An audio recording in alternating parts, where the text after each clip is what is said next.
Reinforcements are pouring in. Hundreds of armed federal officers now surround the compound.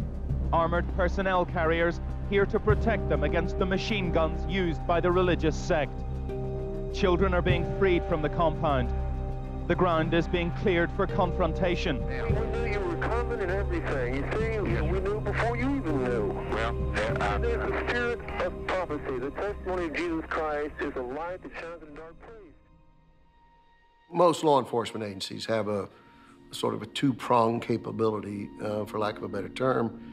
There's the tactical team. In the FBI, that is the hostage rescue team, and that's a highly trained domestic counterterrorism team. And then a separate yet affiliated team of negotiators to help defuse an incident so we don't have to jeopardize the safety of police officers by making an entry. Typically, an on-scene commander will weigh the assessment and recommendations he or she receives from both of these components, who should have an equal voice. Our job was to try to negotiate David Koresh and his followers to come out peacefully and face 4 counts of first-degree murder of 4 federal agents. Not an easy task. First of all, I'd like to thank the negotiators that we've been discussing with on the phone. You know, the first 2 days we had some success in that Koresh would let children go. And I can't say that this was a byproduct of an agreement we made. We had a radio station recite a chapter of Bible verse that he wanted. In exchange, he released some children. So I sensed in him someone that we could probably work with. Do you want to leave? Let's do it. Give us some thought. That's all I'm asking you. I have been. I want to come out so bad. Early on, we had what we thought was a solution. David Koresh wanted to broadcast his message, his interpretation of the 7 seals in the book of Revelation to the world. And we as negotiators decided to try to leverage that.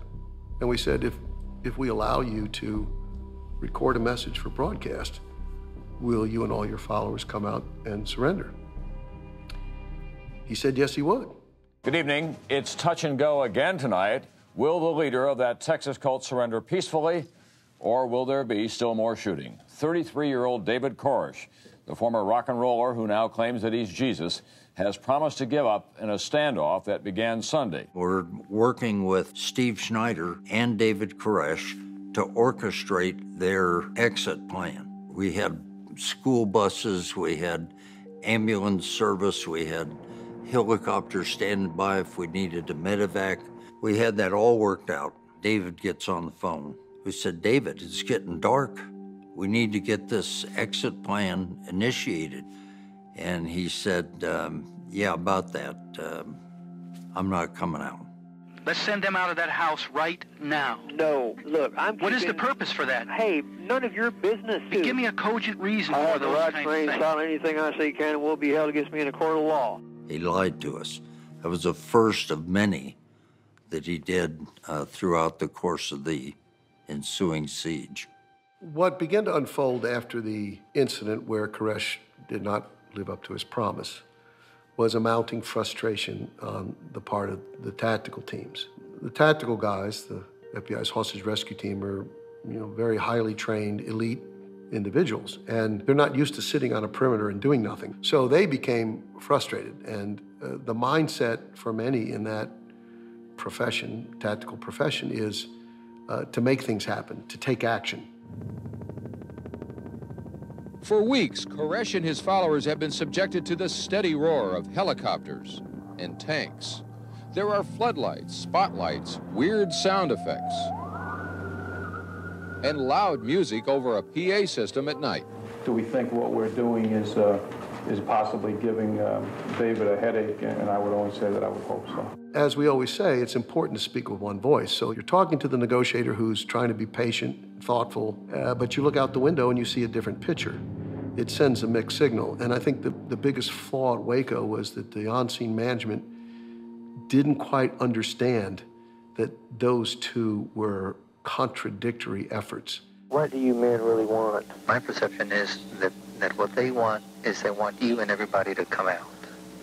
I don't think so. I think what they're showing is they don't want that. Well, I think that that's exactly what they want. No, they're not going to get that. They're not going to get that by what they're doing right now.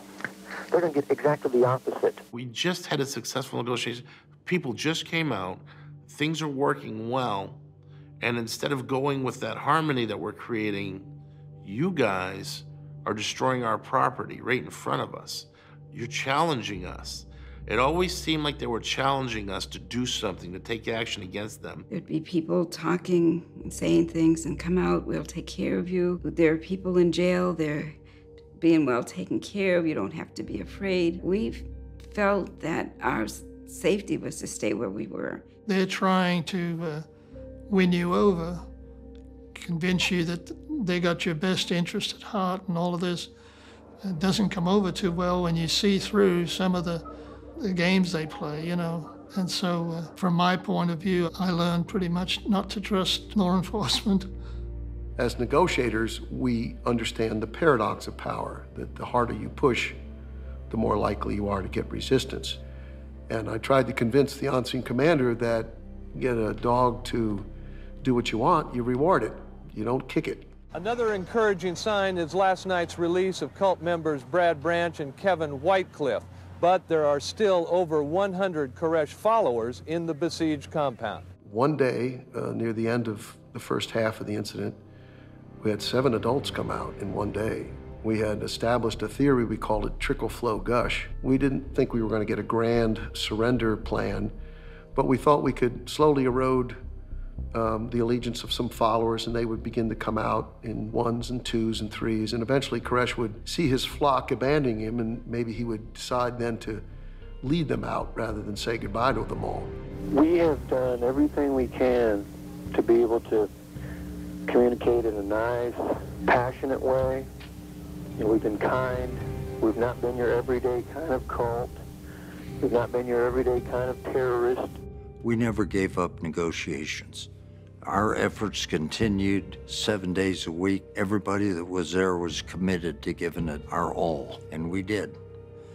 But we were not getting numbers out that would bring this to a conclusion in any reasonable amount of time. And then all of a sudden, we're not getting any numbers out. Maybe. I'm going home. What do you mean? Well, I mean, I'm going home. Wherever home is, I'm going home. It concerns me. When you tell me this, that you've got something else in mind, maybe, as opposed to leading your flock out of there. My boss at the FBI Academy called me up and said, hey, we're going to rotate you out and bring somebody else in to run the negotiation team. I was there for the first half of the 51-day siege. The negotiation team stayed throughout. I just wasn't leading it for the second half. As I've learned, there was a great deal of pressure from the tactical side to have me replaced because I was clearly an impediment to their sense that a ratcheting up of tactical maneuvers would be the way to resolve this. You people just are so arrogant, so proud, and so foolish. But eventually we did get 35 people out. And after that, some very provocative action was taken by the tactical team. And Koresh went ballistic. He said, that's it, no one else is coming out. We're not sending anyone else out.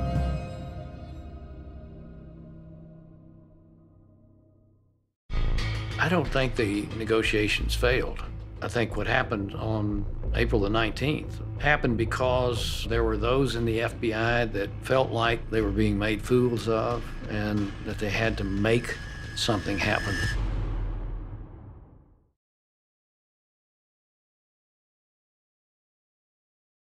Hey, it's John Leguizamo. Click below to subscribe to the Paramount Network channel on YouTube for more on Waco.